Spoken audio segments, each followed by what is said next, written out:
مبدأ مهم بينساه الأهل في التربية، وهو إن الأهل بتفضل تقول أنا بربي ابني تربية إيجابية وصحيحة ومش بتعصب عليهم، وبرضه الطفل بيجي ويعمل حاجات غلط كتير مع إنه فاهم كل حاجة. طب هو إيه الغلط اللي أنا عملته في تربيته؟ ويبدأوا الأهل من هنا في رحلة جلد الذات. بس عاوزة أقول لكم إن ده طبيعي جدا، مش جلد الذات، لأ، طبيعي إن الطفل يخطأ حتى لو متربي كويس. ومش الأطفال بس اللي بتخطأ، لأ، دي الأهل كمان طبيعي إنها تخطأ. بس الفرق الوحيد بين خطأ الأطفال اللي متربية بالطريقة الصح وبين الأطفال اللي متعلمتش كفاية هو إن الطفل بيعرف هو أخطأ في إيه وليه عمل كده، وهيصحح الخطأ ده إزاي علشان ما يتكررش تاني أو على الأقل يقلل حدوثه.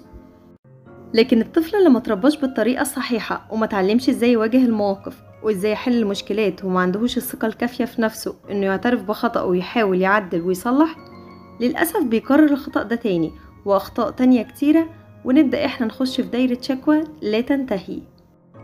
والمبدأ اللي لازم كل أهل تقتنع بيه في رحلة ومشوار التربية مع أطفالها إن طبيعي جدا ووارد قوي إن الطفل يغلط، وده مش قلة تربية ولا قلة اهتمام، لكن مسؤولياتكم واهتمامكم إزاي يطلع من الغلط ده ويتعلم منه وما يكررهوش تاني.